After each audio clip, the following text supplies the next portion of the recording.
everyone, and welcome to the Contingency Plan Podcast. My name is Jedi Master David, and with me, as always, is Darth Austin. Hello, everyone. Boy, books, and more books, man. You ready for books? Audiobooks, yes. Just audiobooks, huh? Can't talk into just a nice paper book. Well, when we do, when we finally get back to Thrawn, it's definitely a must-have read, not listen.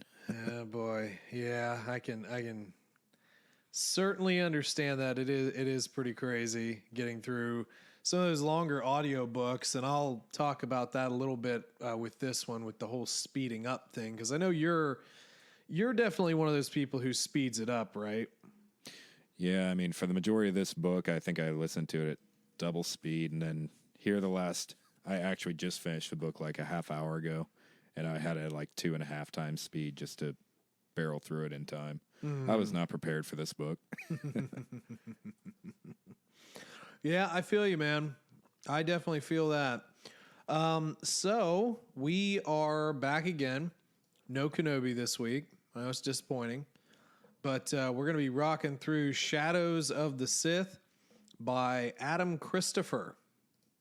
Adam Christopher, who I meant to look up to see what the heck else he'd written, because I didn't recognize the name. Well, he had a cancellation of the Mandalorian, an original That's novel. right. Yeah, I remember that now. Yeah.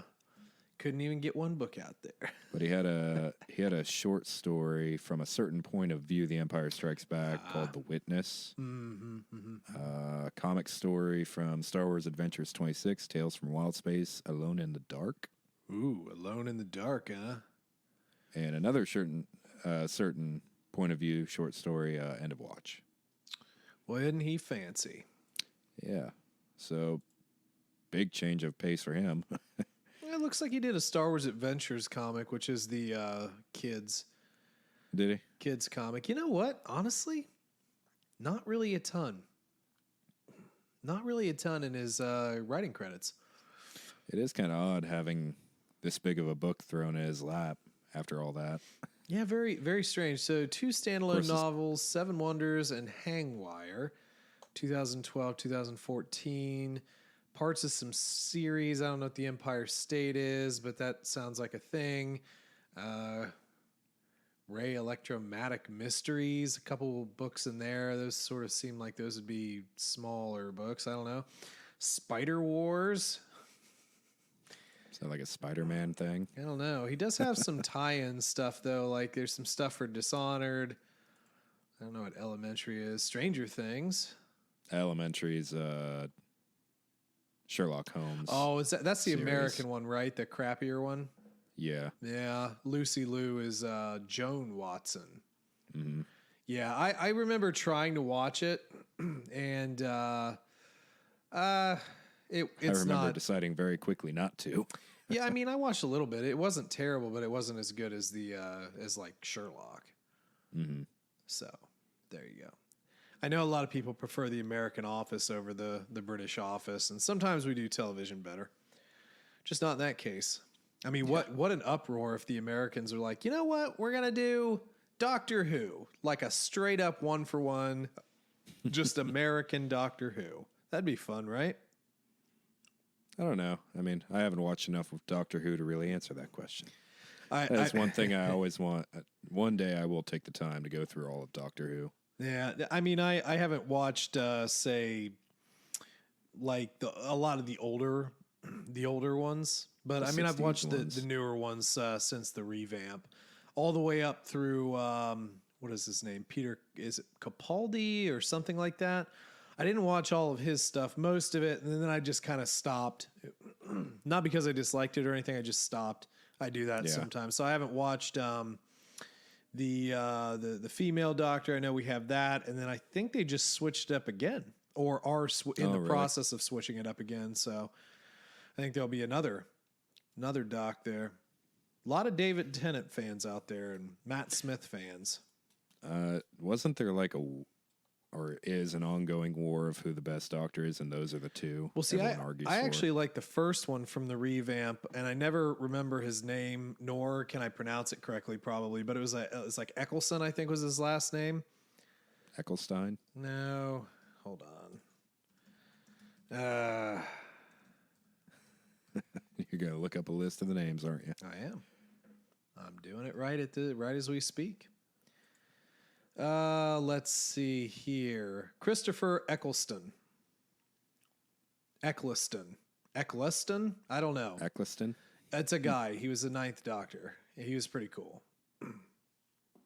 Yeah, that one. I liked him, and he only got 1 season.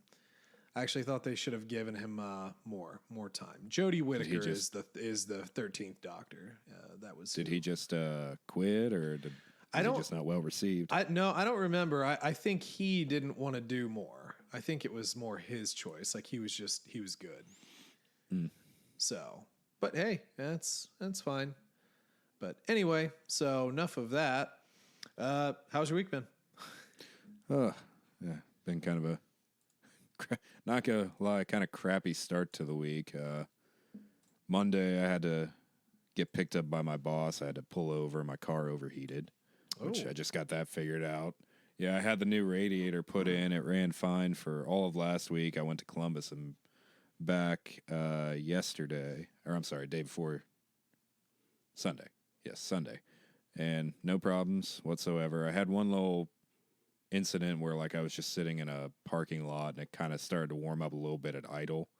I was like, well, I've never had that happen, but could be about time to change the water pump. You never know. It ran cool when I was actually driving, so I didn't think a whole lot of it.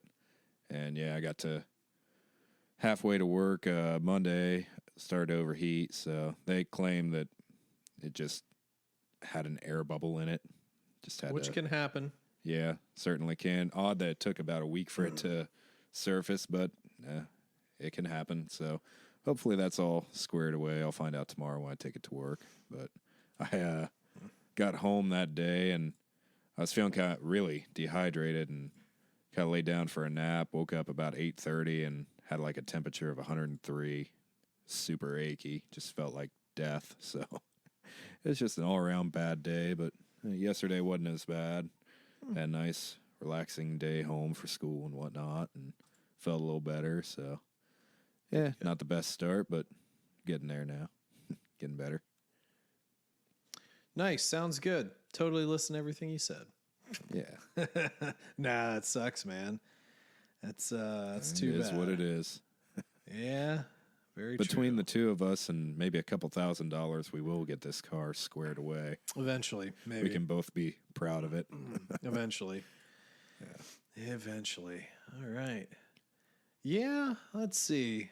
What have I done? Have I done much? I mean, last week was just sort of getting work done week.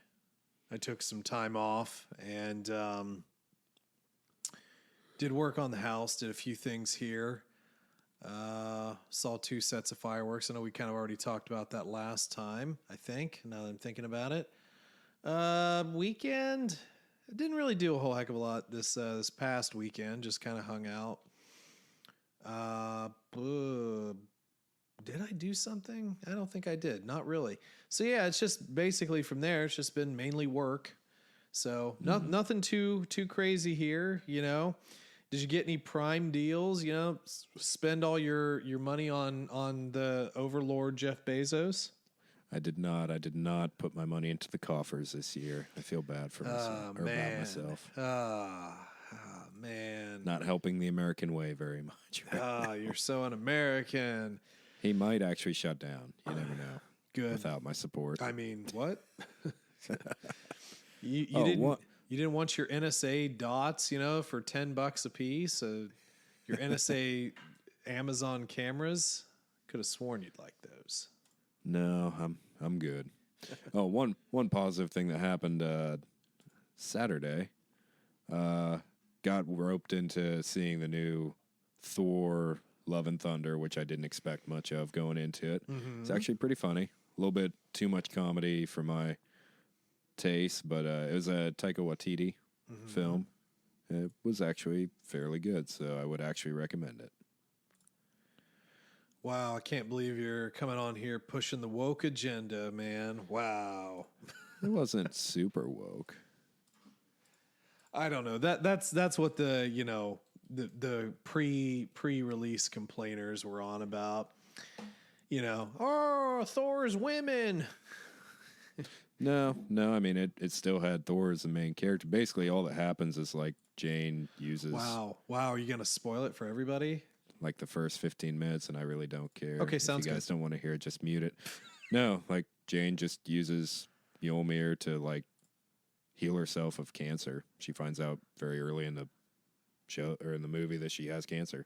Sick. And yeah, so that's Literally. why she's It's kind of awkward how she makes light of cancer. Like she jokes super heavily about it. It's like there's not a lot that offends me, but this is almost slightly offensive to people who have to actually deal with cancer. Yeah, you heard it here. He got offended. I did. I got offended by a woman in this woke culture. My goodness.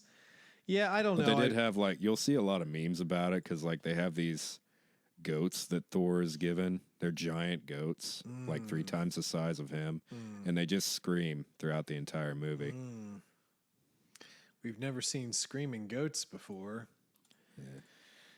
It's more entertaining than I'm willing to really admit. I'm kind of disappointed in myself for being entertained by it. No, there's nothing wrong with But that. I mean, I like the first one. Yeah. I don't really it's remember. Extremely different than any other Thor movie. Like it's Believe it. heavy on comedy and satire. Like, I could see how that would get a little old. yeah. It's Taiko's style though, which is kind of why after going through that, I'm okay with him not doing a Star Wars movie.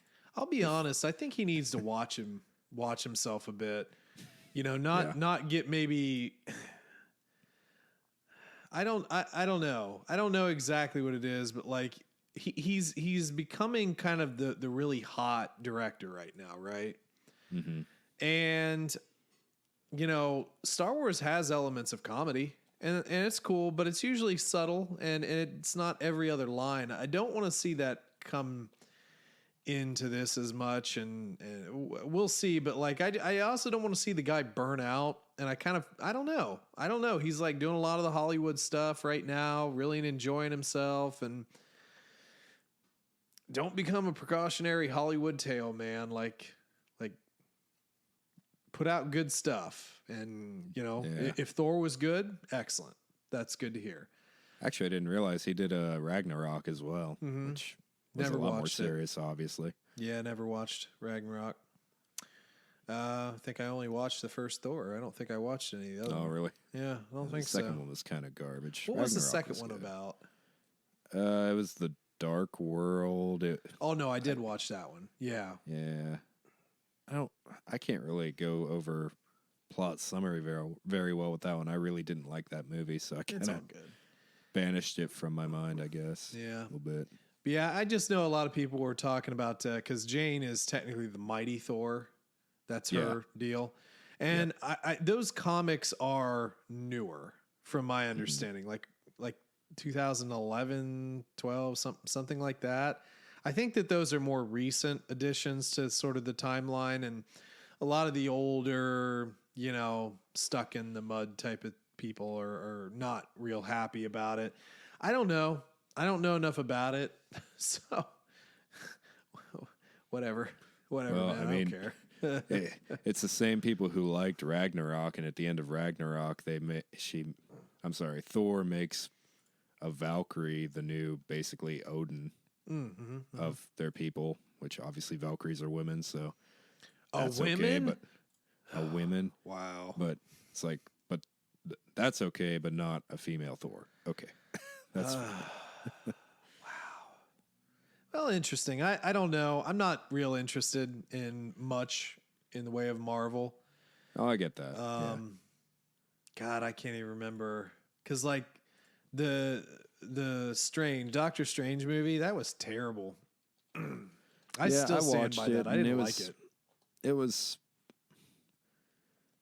And I wish I wouldn't have brought my son to see it. Let's put it that way. It was definitely not a. Yeah, I don't think we talked about that because I think you said you were going to, and then I asked you like one other time, you're like, no, and I was like, I just dropped it. But yeah, I really wish I hadn't. I mean, he's probably seen similar stuff that I don't really know about, so it's not a huge deal. But I wouldn't have taken him if I had known.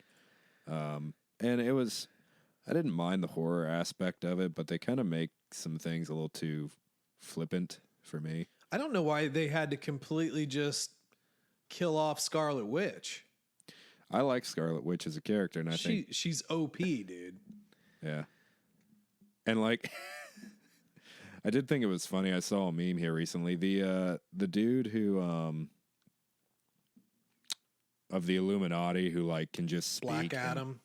Yeah. Yeah. And I saw this meme. It's like, Scarlet Witch, Black Adam can tell you where your kids are. Yeah, I saw that one. I saw that, yeah. Yeah, I just didn't like the crazy woman angle. Yeah. I just thought it was kind of lame. And I mean the Illuminati's lame anyway.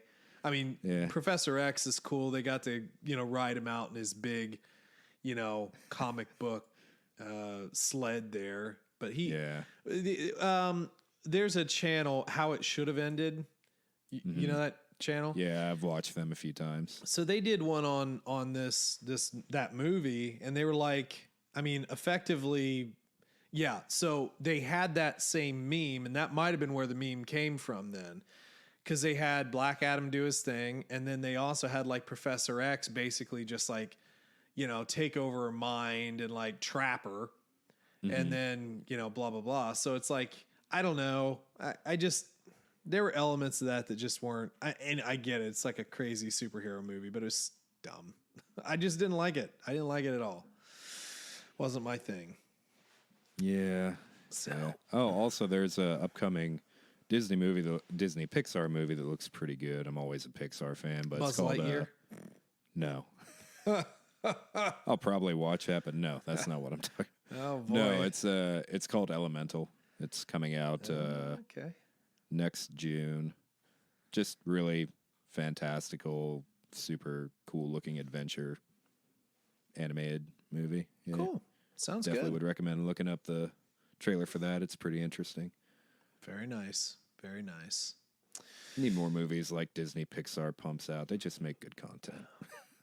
Pixar's always been one of my favorites. Normally does, yeah. I mean, they've certainly done some good ones. Yeah, long way for sure. So we will see. Well, anyway, ready to talk about this totally cool and awesome, super fun book. Just dancing around all the other Disney content now. We'll finally get into Star Wars. Oh boy. And a 17-hour book at that. Yeah, with like 75 chapters. What? Okay, let's start. Let's start here because this is structural. This isn't content. This is structure. What is up nowadays with these? Like, it's all a race to get 100 chapters, right? I mean, what exactly is this writing style supposed to be? I don't know, and honestly, maybe it was just me, but I felt like we were just using characters' names too many times. If I had to hear Mir one more time, Ochi of Bestoon, Ochi of Bestoon. Do we have to put up Bestoon every time? It's like, are we just working on word count at this point? Yeah, it's like I wanted to throw my phone in the water, like it was bad. I was getting kind of mad at some points. I had to take a lot of breaks from this book. I'm not gonna lie, and I am. Yep. Certainly probably not going to say you should take anything I say to heart because I do need to re-listen to this book. I mean, I did not consume it very well, I feel like. Well, I also felt like I needed to take, excuse me, a long day. Big yawns. Wasn't about the book. Anyway, no, I felt like I had to take a couple of breaks from the book too. Maybe get like a palate cleanser as well. And this was the thing that I sort of alluded to in the beginning. So we usually listen to the audiobook. It's usually a pretty good time, and probably should have looked up who our narrator, because this one was new. Let me pop in here real quick. But Oh my God, $30 for the audiobook? That's how much this was. Well, that's what it says. I mean, it's probably a little cheaper but I mean, I used a credit on it, but dang. Yeah. Well, it's a big book. How many pages is the book is 496 pages, so it's not like terrible. Okay, so back to the narrator, William Demerit. William, what have you done? He's got 3 pages of stuff on Audible, but that name sounds awful familiar. Let me just look up the person. But this is his first time with Star Wars? To be honest, I'm not sure. I'm literally just looking into that now. Okay, so he's done some acting. Flight attendant. That's that girl from the Big Bang Theory. Yeah, I mean, anything that I know, not really. Oh, he was on an episode of Law and Order Special Victims Unit. So, wow, I need to go back and find it. He was a voice in Grand Theft Auto. Yeah.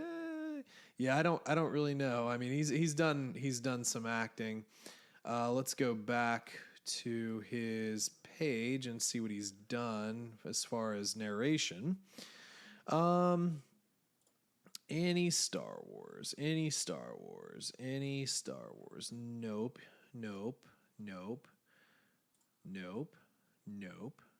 That's big. Nope. Last page. He did a James Patterson book. Good for Ooh.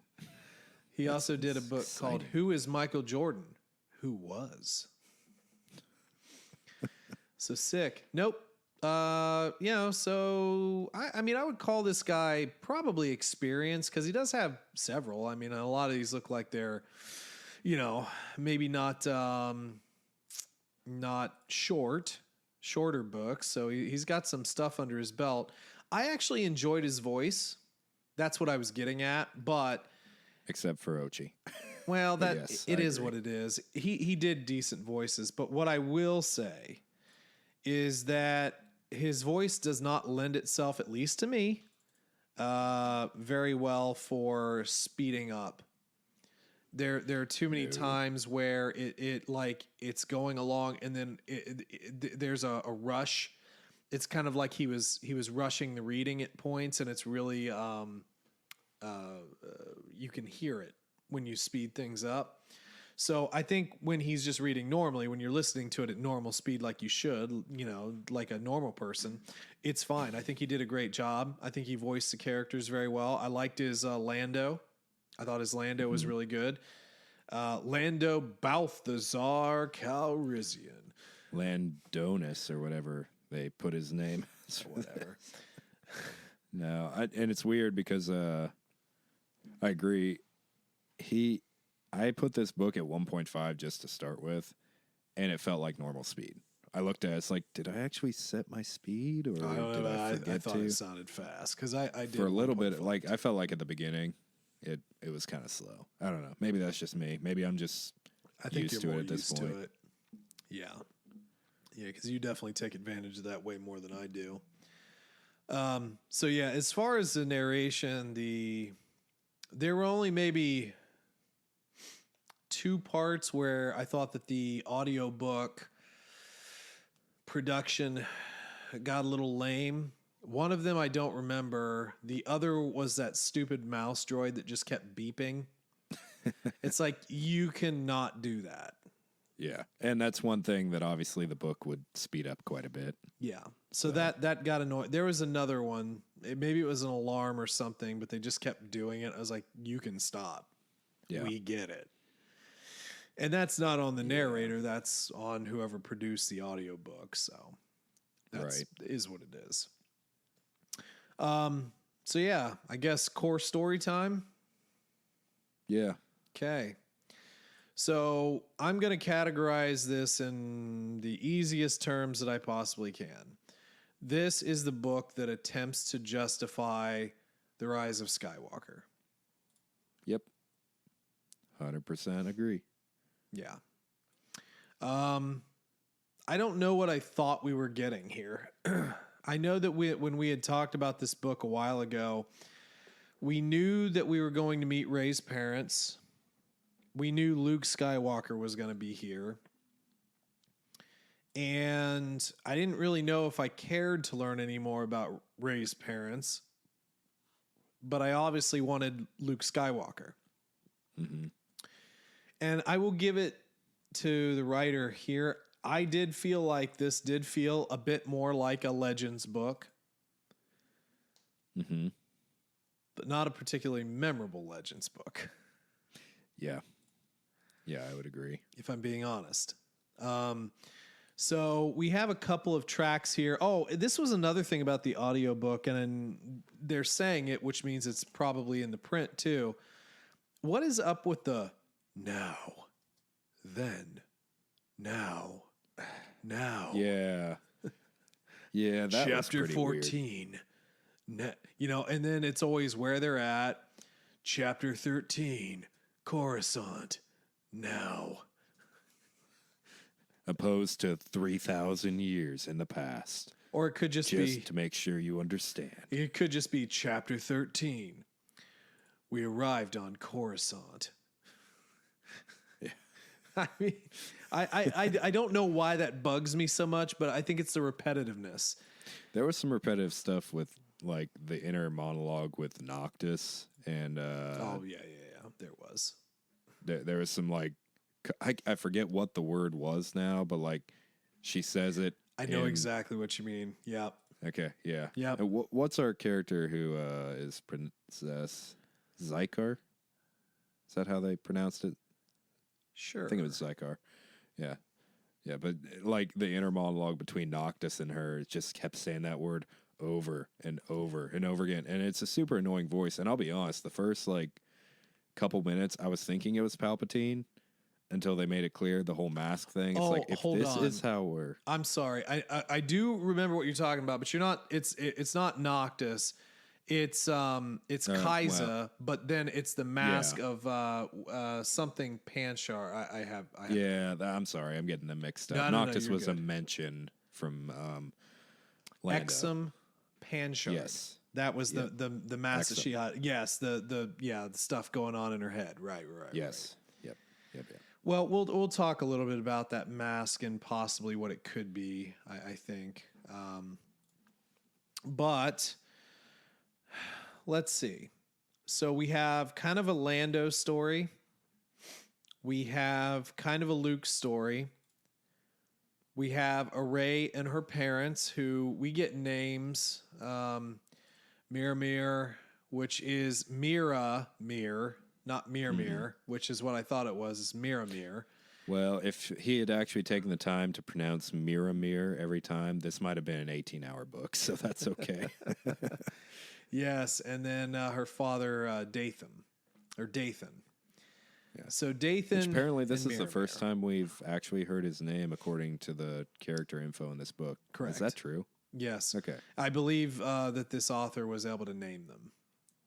Really? I think that's something that I had read along the way. Could be wrong, but I'm pretty sure that's what I kind of like the name. Happened. Yeah, I don't mind it. It's a strong name. I don't mind it.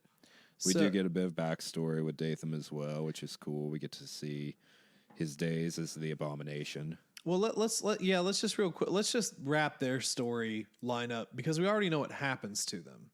And I'll say this outwardly. One of the things that I don't really care about with fill-ins is we already know what happens to the characters, so the tension usually doesn't feel very tensiony. Well, we already know what happens to Dathan and Miramir. They're killed by Ochi on Ochi's ship. We know that. We saw it in the movie. Yeah, it's kind of like what we dealt with the whole Luke chase scene in Kenobi. It was kind of a useless scene because we know Luke doesn't get hurt, obviously. Or right, yeah. Or the battle with his aunt and uncle. Yeah. It's just, it's filler. It's filler. Yes. So now there are some parts of the journey that I do like. I like seeing a little character development between them, a reason to actually care about him. It makes that scene where we see her being left there with old what's his name? Unkar Plot. plot, a little bit more emotional. So that's kind of cool. Yeah, just a real quick string here for them though. So Dathan is obviously Palpatine's clone, but he doesn't have any Force ability. He's like you sort of mentioned, kind of called the Abomination. He's kind of useless. But there is one person there on Exegol who sort of takes care of him. And, he's able to do some stuff. And then finally, he's able to escape. He winds up becoming some sort of like ranch guy. He has like a ranching droid or whatever the heck that was. And meets Mir. They eventually get married. They have Rey. And they settle on Jakku because they don't feel like they're going to be safe on Mir's home planet. Or like any planet within the Republic. Well, yeah, true. So they're on Jakku, and things are going okay. We actually get to see some interesting characterizations of Unkar Plot as well, where he, kind of the side eye and a wink and a nod, and why does he always have the part I need type of deal? At a discounted price. Yeah. But Plot, I mean, we've always known as a businessman, but I think in the movie we definitely got somebody who's a bit more unsympathetic. Mm-hmm. Did he, I can't remember. I was trying to think of this. In Force Awakens, did he cut Rey's ration? Was that a part of that? Yeah.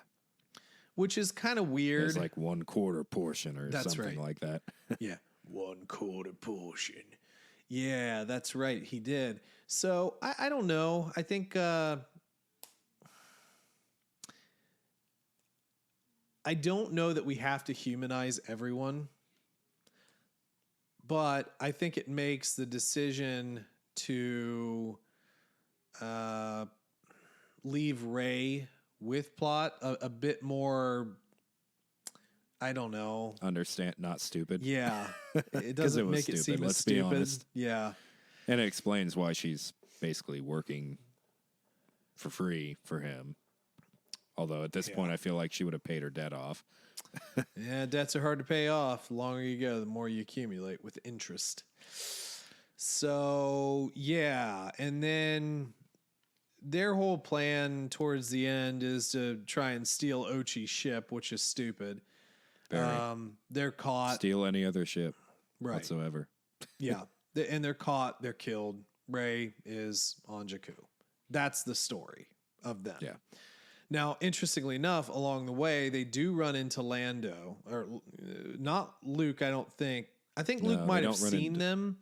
Yeah, but never interacts with them. But they never interact. But Lando does. And that's kind of a fun little deal. Although it kind of does make things a little bit weird in the movie when like Lando clearly doesn't know who Rey is. Yeah. It's almost like they did it right with Luke because it makes sense that Luke wouldn't have instantly realized it, but like Lando's just getting old and senile, I guess. Yeah, for sure.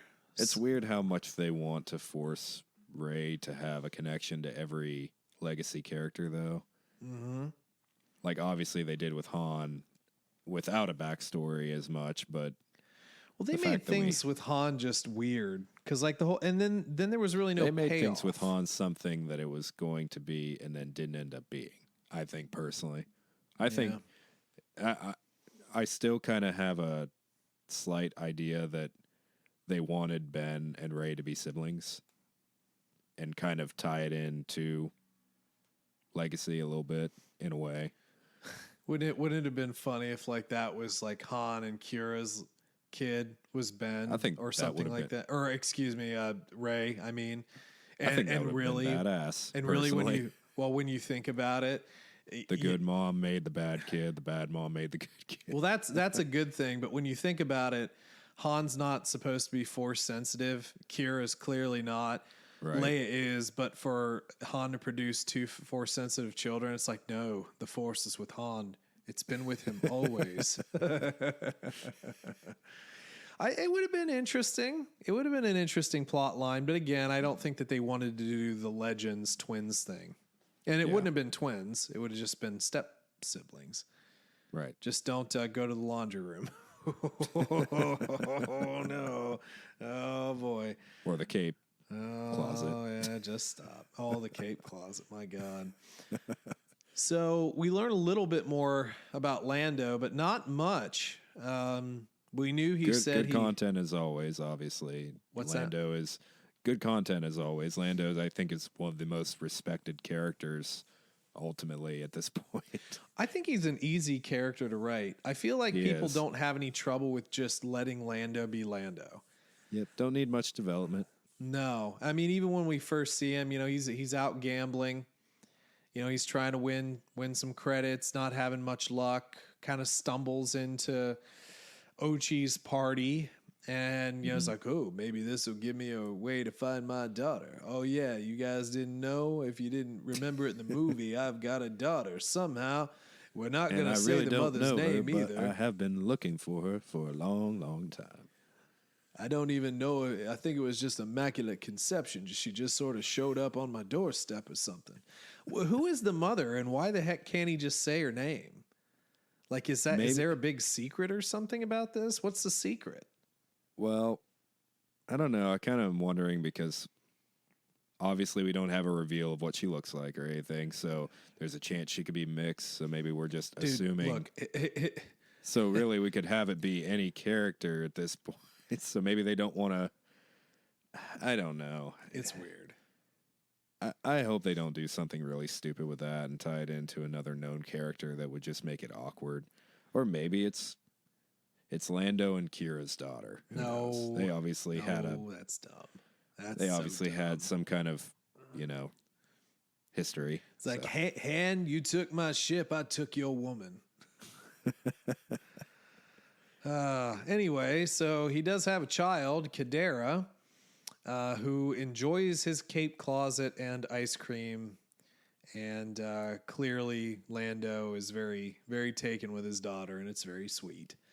Yeah. We didn't really even get in this book the kidnappy stuff. We just know she was kidnapped, and there was a lot of speculation with Rise. Who was our female stormtrooper character? Why'd you ask me that question?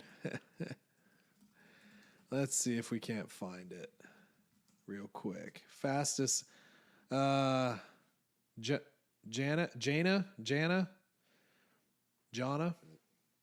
How many ways can I say it incorrectly? I think it was Jaina. Could be wrong. Solo? No, wrong one. Well, so we met her in Rise, and then towards the end, Lando talks to her, and there was some speculation. It's like, oh, is that his daughter? It's like, well, why not? Your name's not Jana. It's actually Kadera. Do you like capes? I do like capes. That's right. It's in your blood. We all love capes. Your mother loved capes too. We don't talk about her though.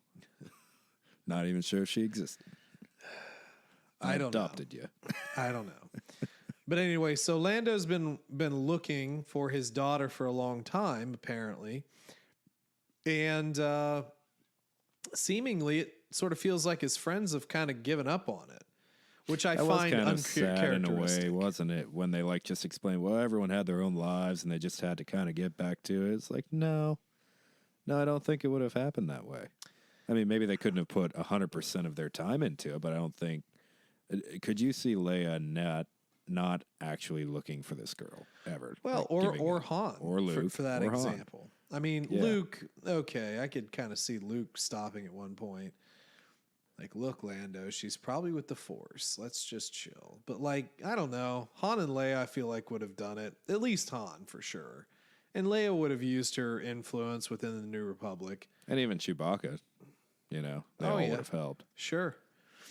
So I don't know. Seems a little bit uncharacteristic, but you're advancing a story. But I'm wondering why this is a story. Like, where's the payoff? Is this certainly waiting a long time? But clearly, they want this to be a part of the Calrissian Chronicles or something like that, which honestly, it would be the perfect story for it. I mean, trying to kind of piece together how this happened, the harrowing moments that it happens. You could do time jumps, so you could eventually get to the point past the movie where he confirms, who she is. I think it would be interesting. It's very sloppy the way they're setting it up. Yeah. Well, I think it'd be interesting if they did, because we've talked about the Calrissian Chronicles before. I think it would be kind of fun if they got like Donald Glover to read the early parts of it when he's younger, absolutely. But then you transition to Billy D. Williams later on as he's older, like maybe the last couple chapters or something when he's old. I think that'd be awesome. Fun. That would be really cool. Yeah. I don't know. Maybe we'll get that. But I don't really get this whole daughter thing. We have no payoff. There's no payoff for that. So. Well, it's almost like it was an afterthought to give him a daughter. It's like, well, every legacy character has to have a kid because then we can keep. Does Lando seem like a kid guy? I guess it would be a good character development, but I feel like he wouldn't be. I mean, take away the gambling and the Playboy stuff. I mean, just like as a person, I don't necessarily see him with a kid.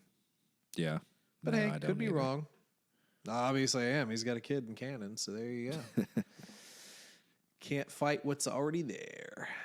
All right, so Lando is basically trying to follow up with the Ochi part, and Ochi has the stupid knife thing, which is a knife that drinks blood and speaks to him. It's primal. It's a vampire. It's a vampire knife. It's a vampire knife, Rick.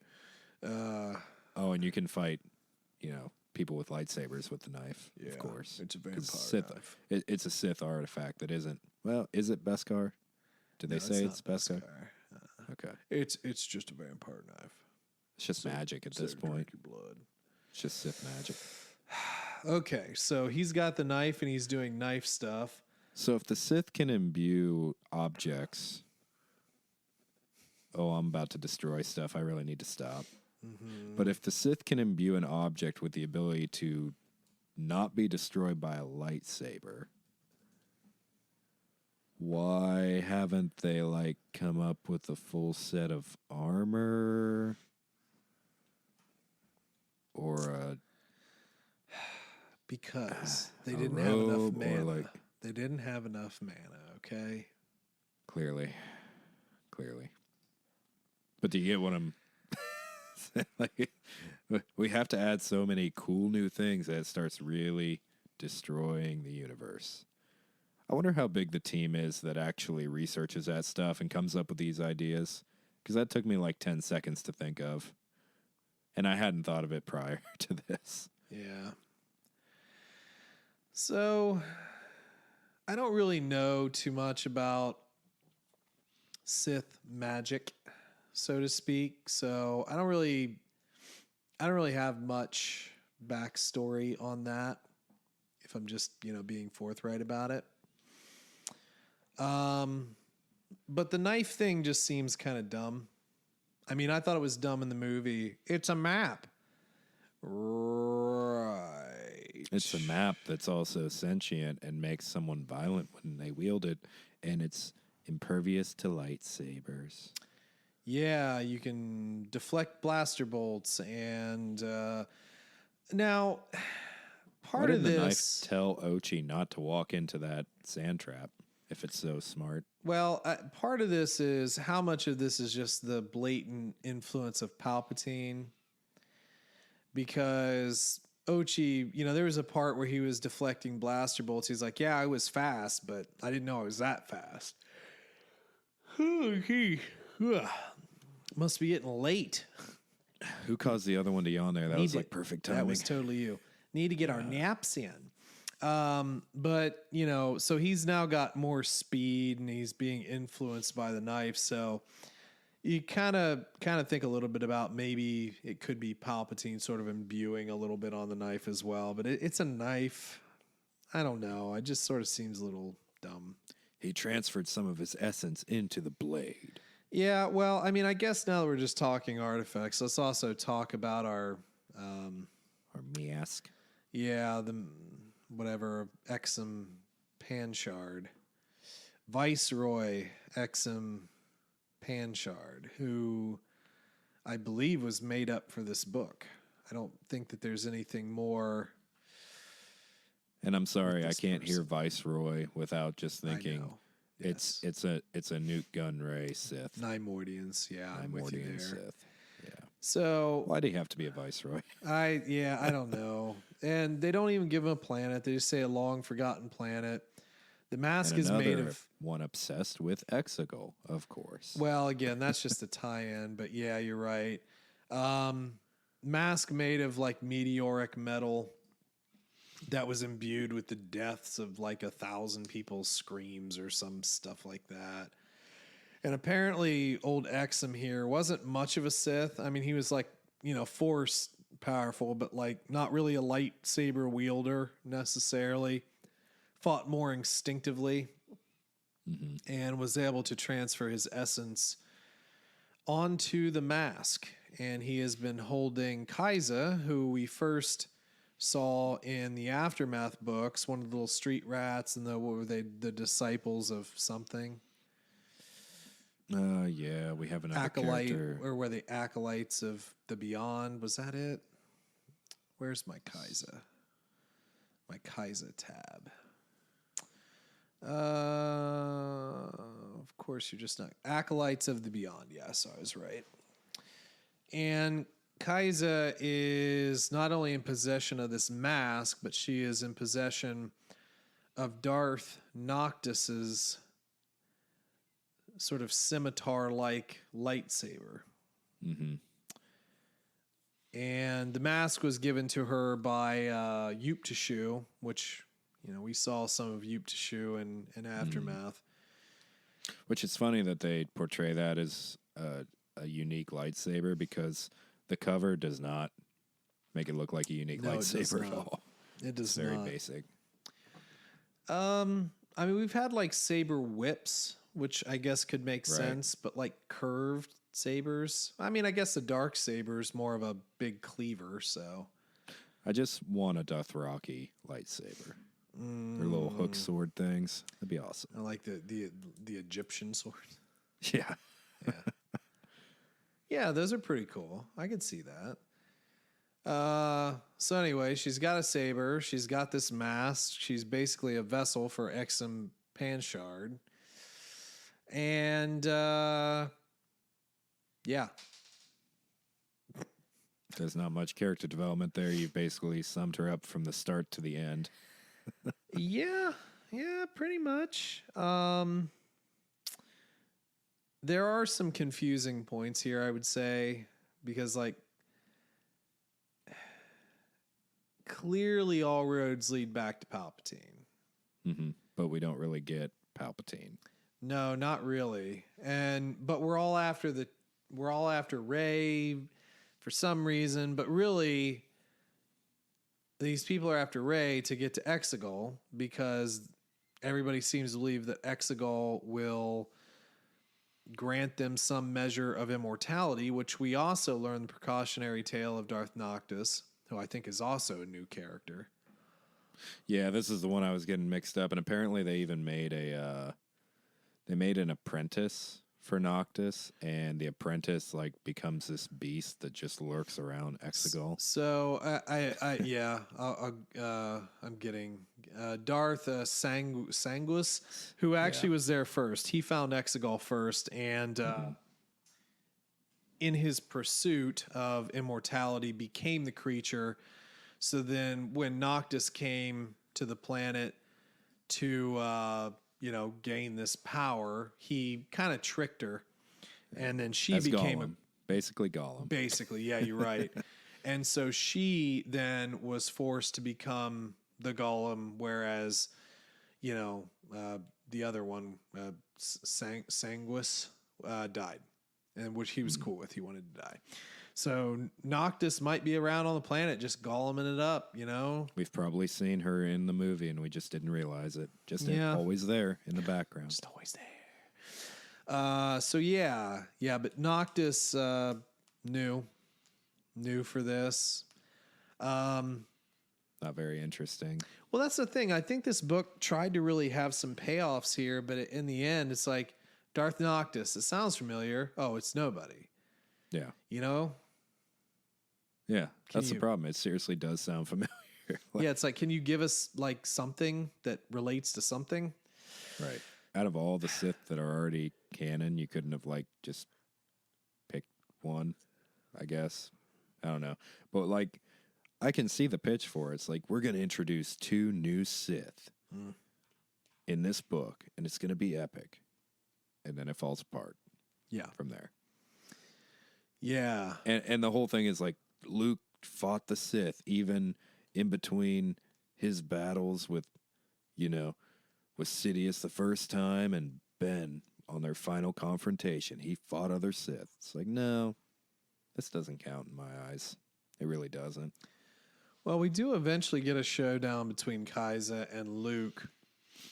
But the issue with this battle is that Luke admits that, like, Kaiza possessed, because at this point, Kaiza's actually dead. Mm-hmm. Yeah, she's got like a robotic. Or no, wait, excuse me. No, it's right after this battle. She had been effectively fully taken over. Right.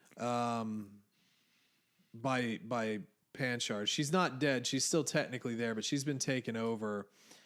But she has moments of like, she acknowledges that it's too late for her. She can see the flaws of it, but she just doesn't have a choice. And then eventually, like, we see this point where she just responds no, and it's basically just the Sith and not her anymore.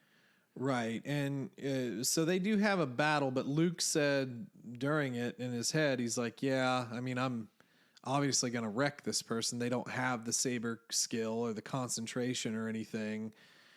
So Luke does defeat Kaiza, but not as easily as you would expect.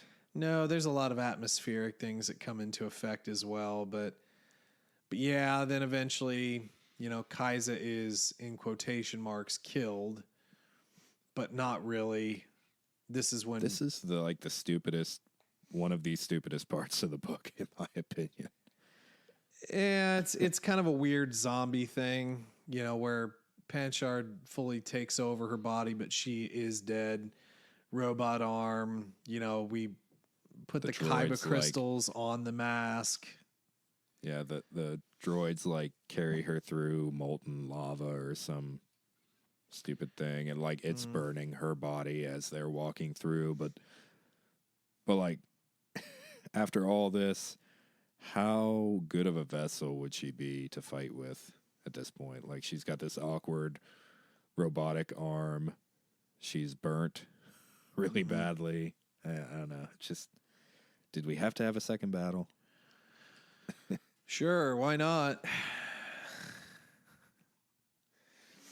Yeah, I don't know. But, it doesn't really prove any real match for Luke in the end. Luke's able to break apart the mask and take the saber and defeat Exum Panchard for good this time, right? Yay. I don't know. Anyway. I don't care. Well, do we want to talk about his other harrowing battle with the 9 Sith spirits, or do we want to save that since it's probably the most interesting part of the book? I think I'd kind of like to talk about Luke and Lando a little bit.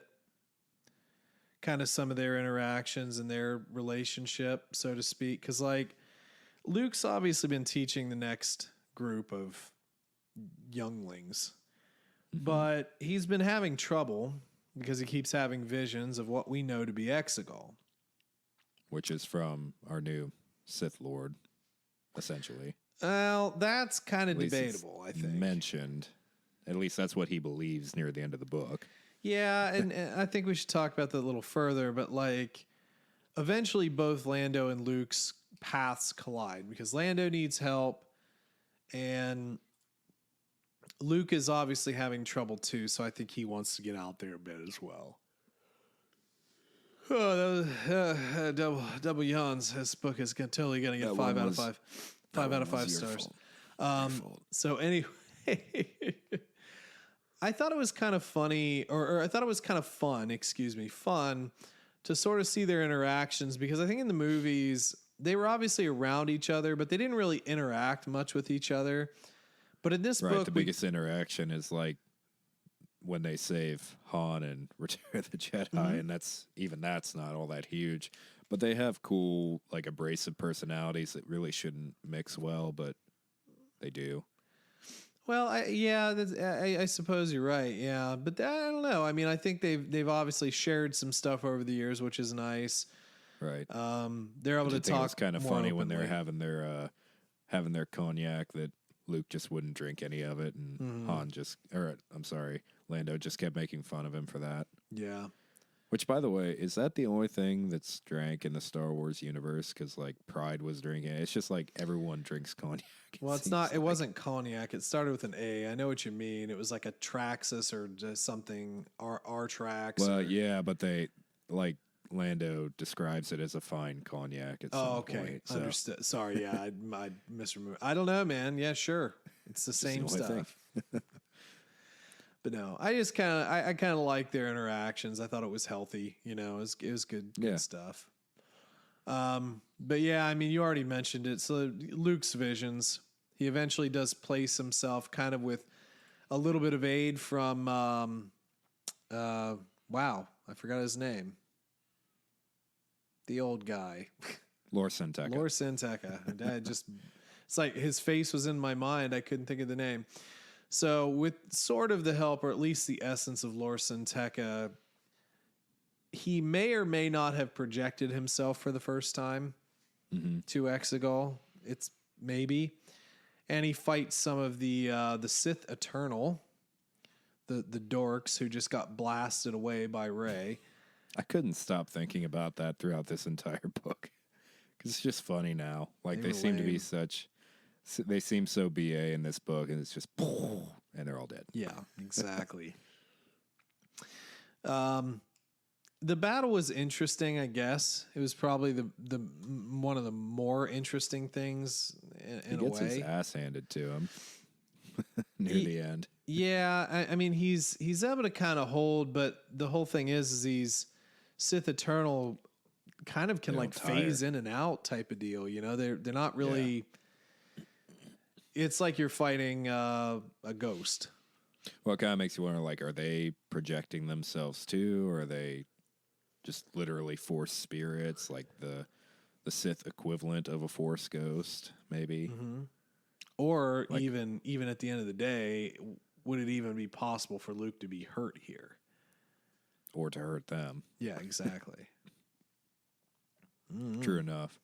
Of course, being the first time they project himself, fight or flight, he doesn't know whether or not it would hurt him, so I guess that makes sense. Although, isn't it kind of weird? Sorry to kind of get us off topic a little bit. Not off topic, but derail it. Isn't it kind of weird that the amount of exertion that he puts into his first projection doesn't kill him, but the amount that he puts in with his Ben interaction does kill him? I don't know. Maybe I just shouldn't think about that.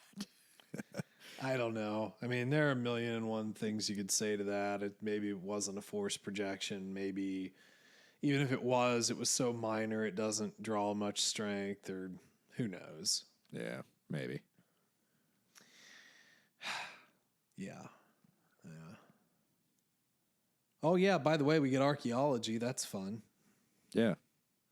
And also, as far as Lor San Tekka goes, it makes me kind of care a little bit more about him and the fact that he gets murdered by Ben, now that we know they have, like, history. Well, yeah. Well, not just Luke and Lor, but also Ben and Lor. Yeah. You know, like, it's almost kind of like he's always there, and Ben kind of, like, has another little friend, you know? Yeah, Lor's, like, the non-force sensitive equivalent of, like, Corn Horn, I guess, in this story. So he's actually pretty important. Part of, like, the Force Church, I guess, just followers of the Force who aren't sensitive. Right. Well, it's very clearly implied that he helped Luke search for artifacts and. Yep. Oh goodness! I mean, bed or something, but man, This book is so entertaining. That's terrible. I don't want to be that mean.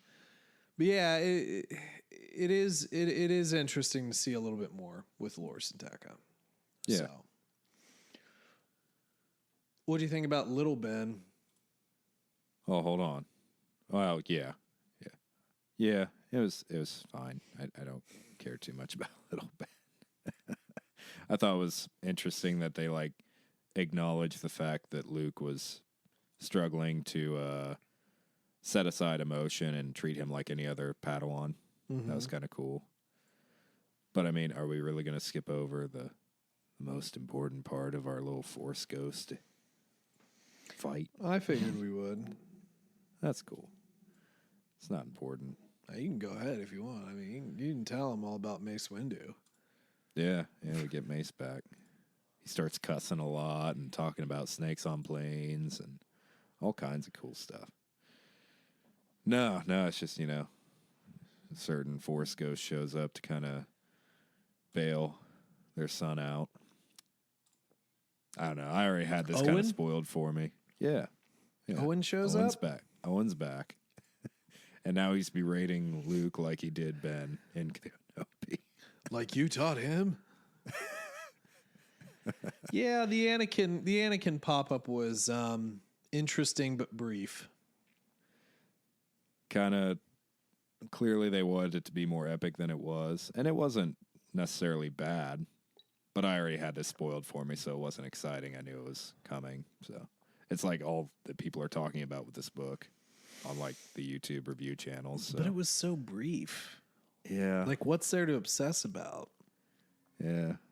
I don't know, and it just kind of makes things muddy as to like, were we in some type of astral plane, and that's why he was able to fight them too, and like, obviously, Yoda was able to manifest himself physically and actually interact with the living world, so maybe he taught it to Anakin, and maybe that's what's going on here.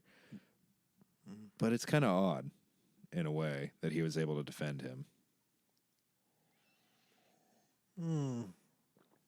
Yeah, maybe so.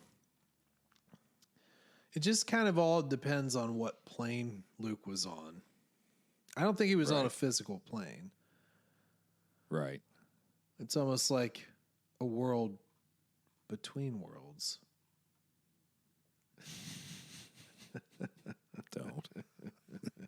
Don't start.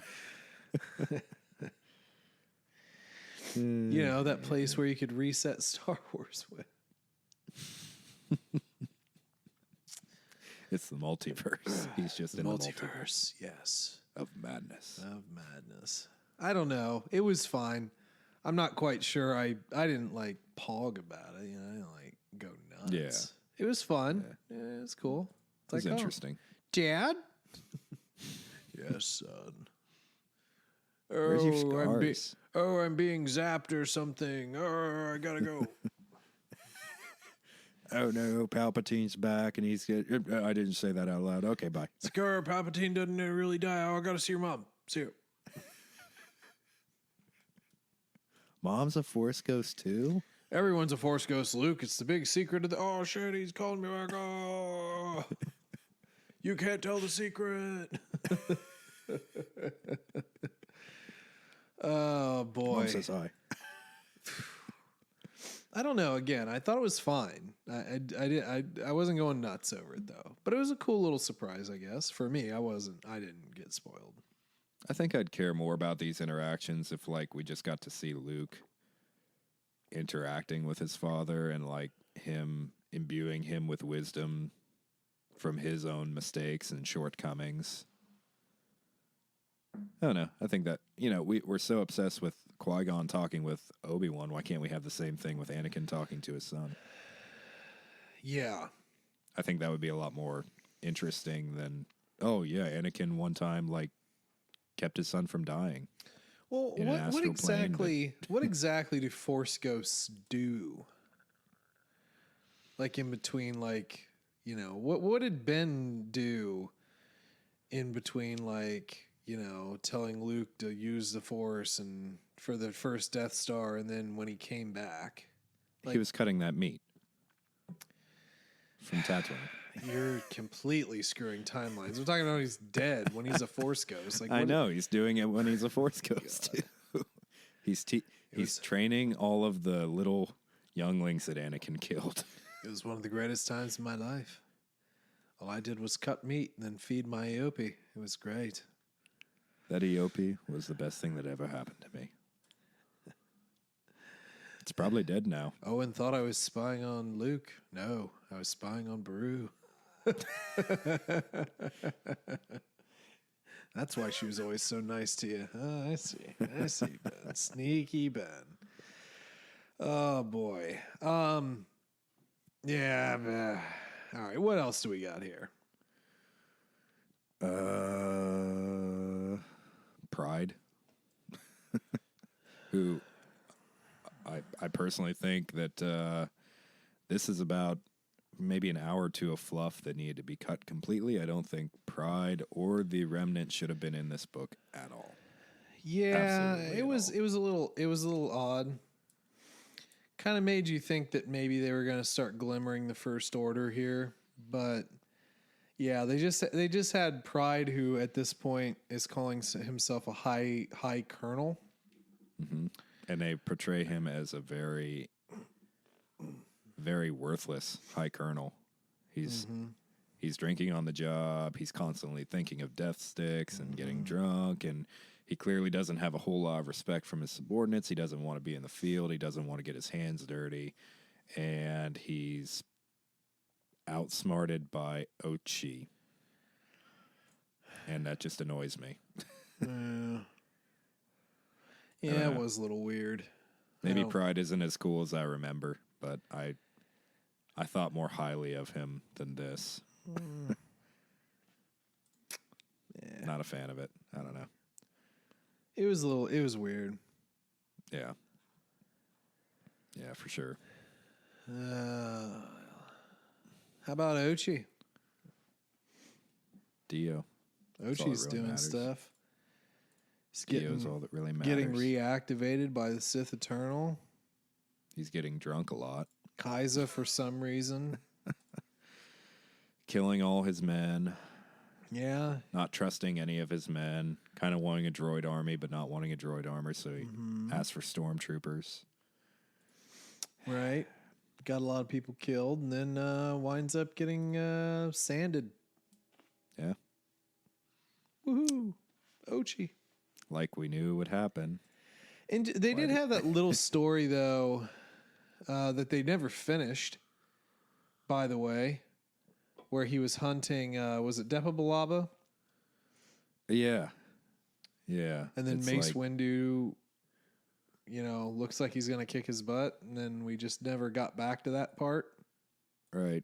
I seriously had thought that I had fallen asleep for a minute during the book and just missed another flashback. I don't know. Yeah. Was that literally the only reason they did the now and then thing was that one flashback? I think it was. I think there was at least another flashback in there. I just can't really remember. But there just didn't seem like enough flashbacks to narrate or to sort of facilitate that kind of exposition. Just sort of seems strange. So. Yeah, it does. I don't know. I think that's just I don't want to fault him for his writing style. I don't necessarily think it was my big problem with the book, but I'm interested if that was more of an Adam Christopher thing or if it's something that Disney wanted. Maybe. I just wasn't a fan of it. Yeah. Should probably also talk about Comat, too. Yeah. Another new character. Yeah. Another Luke's friend. Another member of, what was that order you mentioned? Acolytes of the Beyond. Yeah. Yeah, former member, and Luke brought her back to the path, and now she lives on Radiation Planet with Genji. What's the robot from that game, the Overwatch? Oh, I don't know. I don't play Overwatch. I know who you're talking about, but yeah, that guy. That's who I feel like that droid is. Right, and we just sell radiation, which I think is just the coolest thing ever. Yeah. Can you find this ship? Can you just find this ship from its signature? It's like, well, yeah, but I mean, I don't really want to. Yeah. It's just, it's an odd reason to bring her in. Like, they made use of her beyond that, but yeah, she was cool. And they kind of made it out to be like maybe Lando is slightly attracted to her and they're going to get together, which I thought was funny near the end of the book. Can I have your armor? Can I borrow your armor? No, you cannot borrow it, but I will. I like your cape. I will lend it to you. I like your cape. I like your cape. Oh, yeah.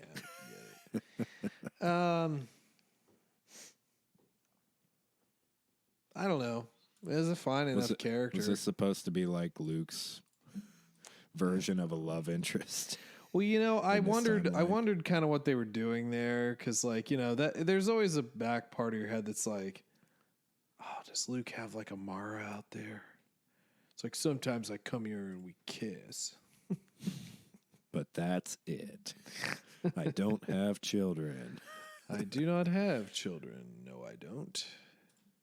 And if I did, I wouldn't name him Ben because they messed that up for me. Maybe I should name it Jason or Jaina.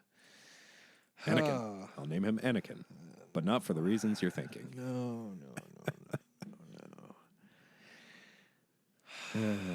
Yeah, no, it was in the back of my head. It's like, is this going to be something different? I was like, nah, it's just another rando, basically. Yeah. Another kind of rando that we're going to pick up, who is admittedly pretty cool, you know, yeah. and she does some cool stuff here. Allows Lando, after the whole ordeal, to, you know, drink her water, eat her food, rest, all that good stuff. But, meh. Yeah.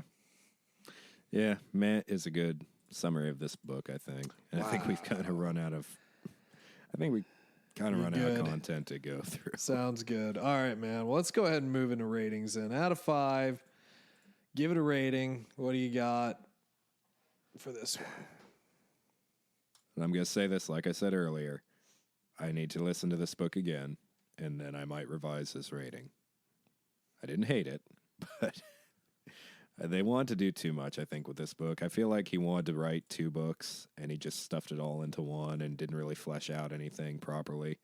There wasn't a ton of super interesting stuff going on. I felt like it kind of made Luke out to be a little weaker than he should be, even in this version of Luke.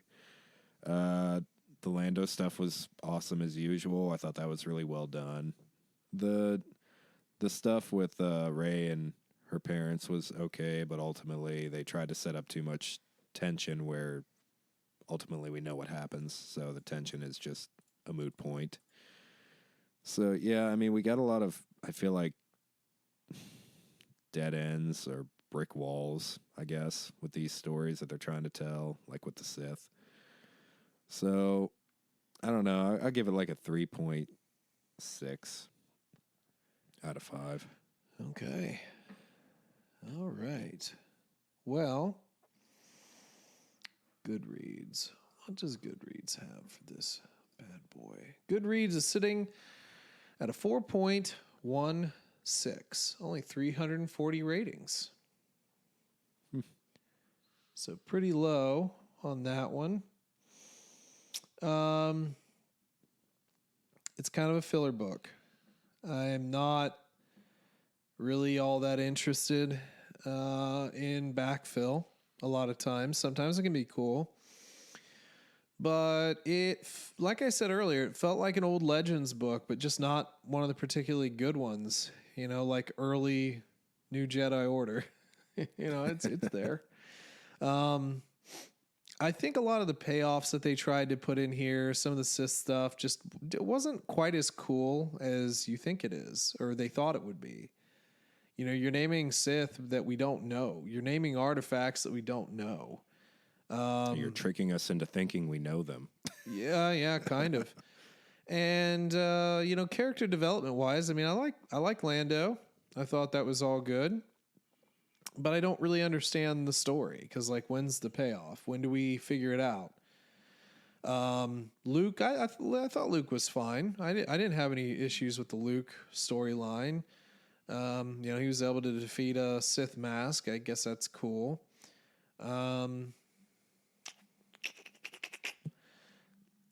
The Rey family story, I mean, I think it's just built to be, sympathetic towards two characters that were killed in the movie in a flashback, which I get. And they were fine. They were, just two stupid kids just trying to raise a kid, and they were cut short because they had effectively tried to engage in things that they didn't understand. I mean, Miramir seems like a really simple girl from a random planet that just so happened to have a really, really smart grandma who taught her everything that she knew. And, Dathan is, resourceful enough. But he also doesn't know much about the outside world because he's been stuck on flipping Exegol. Overall, the book was fine. It just didn't really give much in terms of revelation. And if the biggest thing that you think happened in here was like a little sort of small spot with like Ghost Anakin, that's not a good enough book. Okay, it's not a good enough book. But it was fine. But I did have to stop a few times. It's not one that I wanted to go all the way through. Decent narration, could use a little bit of polishing on the production with those stupid beeping noises and whatnot. It's like, you don't have to continue to do that. You don't have to annoy the listener. But yeah, overall, I think that this is probably one of the more forgettable books.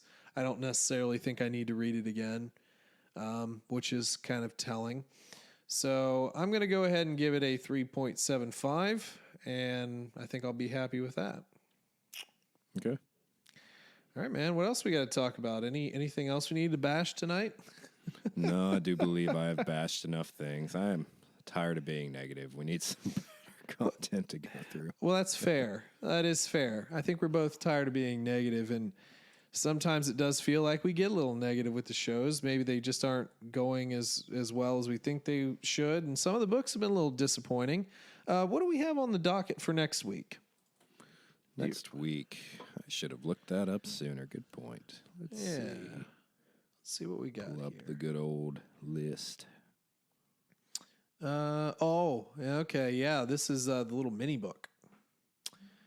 The Last Jedi. Oh, yeah. The Desperate Mission. Mission book review. So this was a small mini series. Well, it was a smaller book series. I actually bought one of the books because it was super cheap online. I don't remember if this has an audio book to it or not. Did you look that up at all? No, I haven't checked. It might not. The book is relatively short. If we have to switch it around, we will. But that was what I had on docket, so that would probably be not worth purchasing in Audible. I feel like Audible typically is a little pricier for the smaller, shorter books. It certainly can be. And then, after that, we'll jump into New Jedi Order again, get into some comic stuff, and then we'll be marching towards Andor very soon. Very soon. So, all right. Any parting thoughts? No, not really. All right. I think we're good. Well, hopefully you guys enjoy the episode here today. If you've read the book and have a review, why don't you send it to us? Just let us know what your thoughts are. Find us on the social media at TC Plan Podcast, Twitter, Facebook, all that good stuff. Or just send us an email to tcplanpodcast@gmail.com. Love to hear your feedback. So that is it, and we will catch you next week. And as always, may the Force be with you.